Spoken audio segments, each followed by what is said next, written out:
I think you can see the screen. I will just like quickly go through the worldwide developments, mainly focusing on the battery part. As an activity, as Dr. Nicole Glanemann said, which has been decided to be promoted by both of our governments, the federal government of Germany and the government of India. I'll then just like point out some drivers, which I think Vinay Rushtagi will then also point out for the Indian market, and maybe also give some ideas on where the market could head towards in India.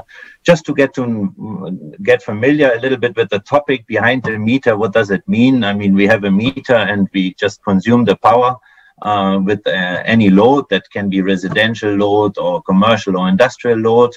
We can put some solar on our roof and we can use this for self-consumption, or we can feed this into the grid. But we could also deploy a battery and then just use this electricity for the load without consuming it from the grid. And certainly, and that is where lots of music is playing right now internationally, this battery power can also be used for interaction with the grid in terms of ancillary services and more. And definitely this battery could also be in electric car. In terms of worldwide development, these are the latest numbers from Bloomberg so far. The market is divided into around 45% storage being deployed in the utility scale market, 60%, and in the residential and commercial, so that would be behind the meter market, around 45%. You see a decrease in 2019 in terms of storage development, but this is mainly because of the developments in the Republic of Korea due to some fire issues, actually. As you see that there is a steep increase in Japan, Germany, China, Australia, but also United States driving the market. These numbers here are for global behind the meter deployments only. So we're talking about around 1.2 gigawatts of capacity being installed in, or 1.1 gigawatt of capacity installed in 2019. US, as I mentioned, the steep increase also expected for 2020. So they are talking about 50,000 residential storage systems, doubling the market. In Japan, the average system size is more of 7 kilowatt hours due to the fact that most of these systems are being deployed in the residential market. A small fraction, small share of commercial deployment in Japan. In Germany, we also see a steep increase in the deployment of mainly residential systems. So far, around 180, maybe by now more than 200,000 systems have been installed already. It is said that around 50 to 60% of all solar rooftops being installed in Germany actually already come with a storage system, also due to the fact that the prices are decreasing significantly per kilowatt hour. What are the drivers? Yeah, so one main driver is definitely cost. System costs are coming down, performance is coming up. We are talking about 1,000 cycles and more. And at the end, this means electricity bill savings. And as you might be well aware, in many European countries, the tariffs for the residential sector are the highest. So that is where these systems are being deployed. Whether in India, it would be more the commercial and industrial sector, which Vinay Rushtagi from Bridge to India might dig deeper into later on. Second is feed-in regulations are being reversed in many countries. So for more new PV connections, there might be also no feed-in anymore, or the feed-in tariff gets lower and lower. So it does actually make sense to self-consume the electricity produced by solar. Just as an example, for example, the feed-in tariff development in the UK, you see it's coming significantly down. So actually, it does not make sense to generate at a high cost PV power to feed it into the grid. So definitely, there's a huge trend for self-consumption. No, these tariffs remain the same for I guess 20 years. But if you start with the solar system in 2016, 17, 18, you would not that much be interested in opting for feed-in. You would go for self-consumption. No? The third driver definitely still subsidies, but decreasing. For example, in Germany, the KfW Development Bank had supported these systems in the past. But as per the data of KfW and Bloomberg, the subsidy actually decreased significantly. And in 2019, there's no more grants from KfW. So one could not say that this business in Germany is flying because there are subsidies. There is still special loans for storage. State-specific subsidies continue. But mainly people in Germany are deploying these systems out of economical reasons and without any subsidies, plus for being independent. So that is a huge driver. Maybe also in times of COVID increasing to just like generate your own electricity and to just be independent. In the US, a big driver were like the bushfire shutdowns in California. In India, it might be more of a backup solution. And yes, once you have such a system deployed, you know your power price for the next 20 years. No? Players, just to give a small glimpse, who are like the biggest players in behind the meter technology. Lots of German names to be seen here. I think Varta is well known. Sonnen now being bought by Shell, one of the most exciting leaders in this technology. IBC Solar, E3 DC, Fluence also active here in India for larger scale systems. Yeah, I think Tesla is very well known. SMA, also a German company. Yeah, just to get an insight, just an example for a typical systems. For example, the company Sonnen, they have already more than 50,000 residential systems behind the meter installed already.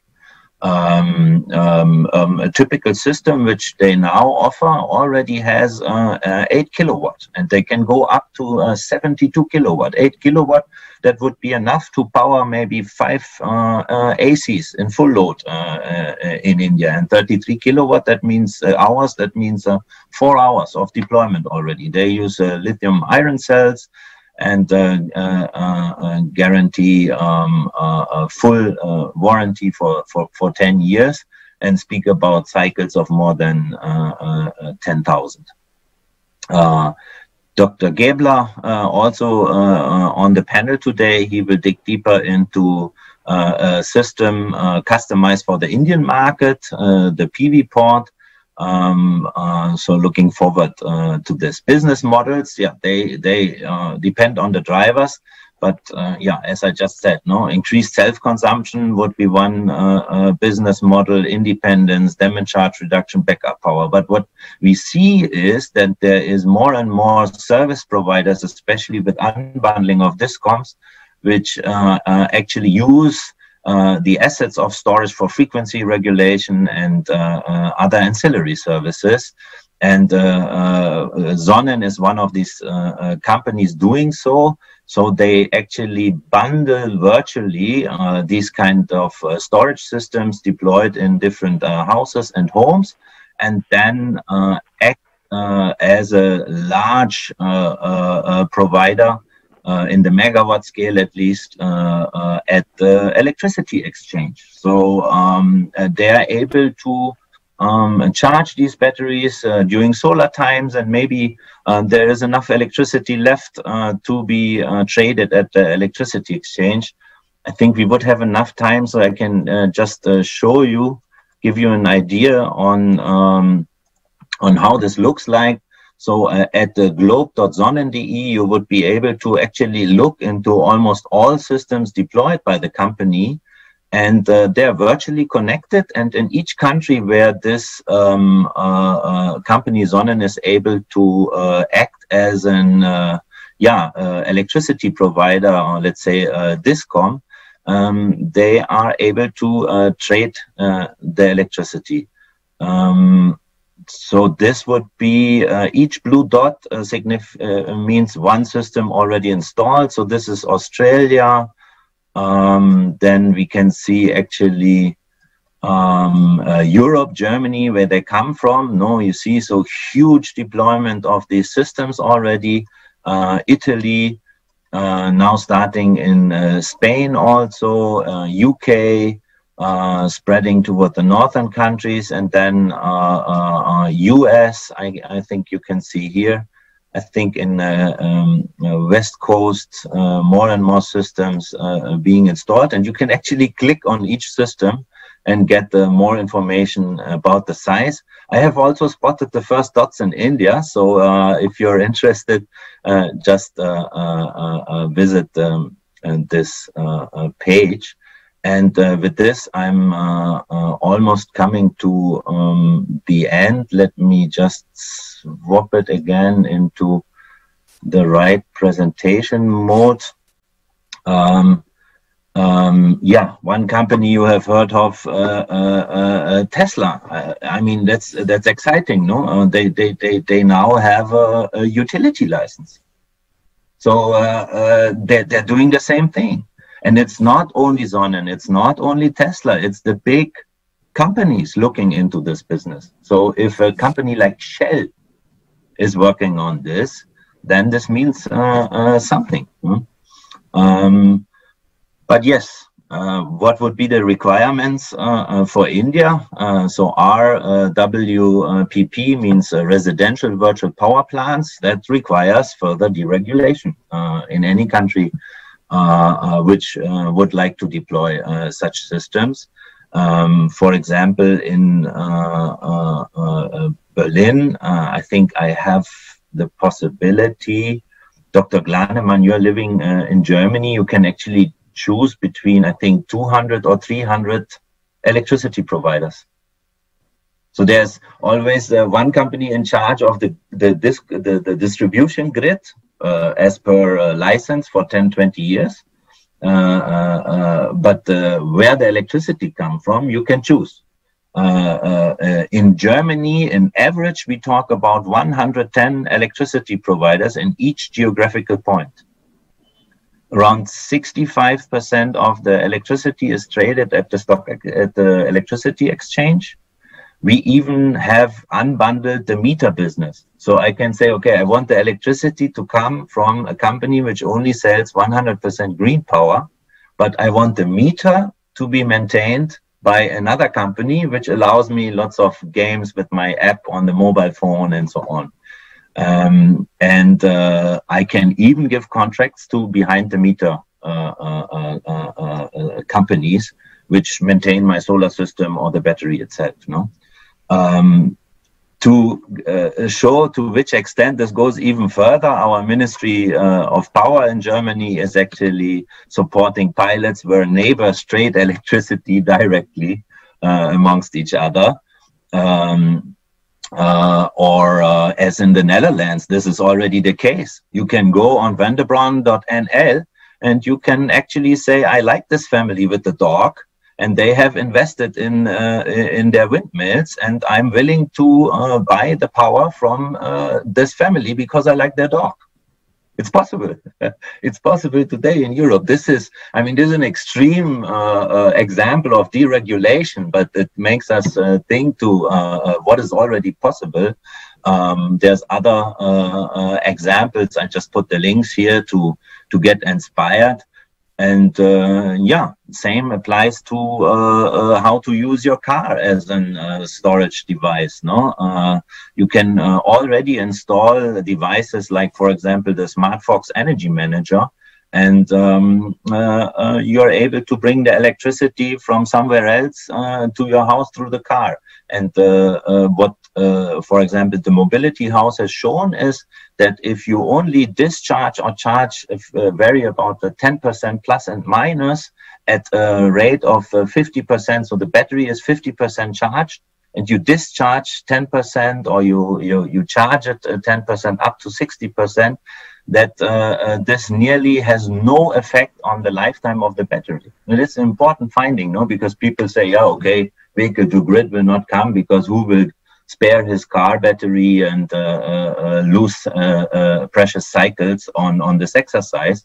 But there is ranges where batteries actually do not get harmed that much. And with this, I will actually end and then hand over to Vinay Rushtagi.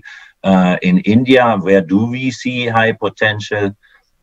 In the residential sector, definitely the tariff is lower compared to industrial and commercial. So industrial and commercial might be more interesting. But any guess on how many gigawatts of diesel gensets are deployed in India for our international visitors? 120 gigawatt is the last number we got. And this is something amazing, which is very hard to believe from a European or a US perspective. That would mean that around 25% of the capacity installed in the country, no, or even more, including captive, is backup power, no, and definitely at one point of time this might be replaced by other solutions and technologies. The question is when and how to actually create a legal framework to make this possible. And yes, as I already said, if we see about the tariffs, which states maybe to tackle first. So in India, we have different tariffs for different segments, not for industry, for residential and commercial. And these are, let's say, the highest tariffs of all. No? So we have chosen here an example of 3 states and each segment where the tariff would be highest. So let's say it would be interesting to start with commercial customers in Maharashtra because they're just paying the highest price for electricity. And maybe one more slide, which always excites all international investors looking into India. This is the daily generation from solar in 2019. There is developers which say, yeah, in India, we have 300 days of sunshine of solar. It's not true. It's 365 days of intense electricity generation by solar. If you compare this to Germany, we have in January, February, we have actually not that much solar generation. And then the same applies to the winter months, no? So in November, December. So we actually have to talk about long-term storage. But India only, let's say, only needs to talk about short-term storage, because they can directly store the sun from the day to the night where the peak demand might occur, and that's it. So we're talking about 3, 4 hours, 5-hour storage. Then the energy transition in India is solved. And that actually makes us confident that India has a very high chance to actually even surpass Germany in terms of the energy transition when it comes to higher penetration of renewables, because you just do not need actually long-term storage. You can go with short-term storage. And yesterday we have actually checked the last 365 days of actual solar generation from the website from CEA, which now gives the solar generation, exact solar generation, daily generation profile for each day. And thank you to my colleague Madhu, who actually put together all these numbers. So this is from August till July 2020. And you see again, there is not one single day where one would say solar generation in India would have not been sufficient. So this is amazing news and a huge enabler for storage applications, smaller storage applications also in India. And yeah, Vinay will talk about the solar rooftop development. Just one impression of what it could look like in the residential sector. This is one of my favorite photos, just to know that in India we are using mainly flat rooftops. and glass technology being deployed, maybe with an even economic mounting structure here, a wooden structure, where the light can even go through and makes life on the terrace even pleasant in summer months, and generating electricity. And if you paint the floor white, you might even increase the solar generation by the albedo effect with the reflection from below. So that could be one vision for India. And with this, I will close. Thank you very much.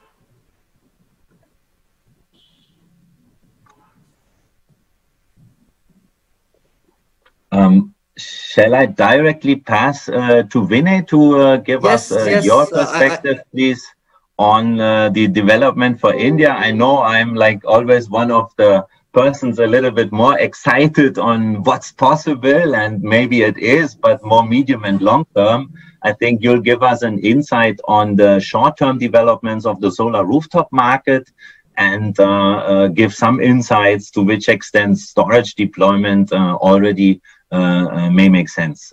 Please, Vinay.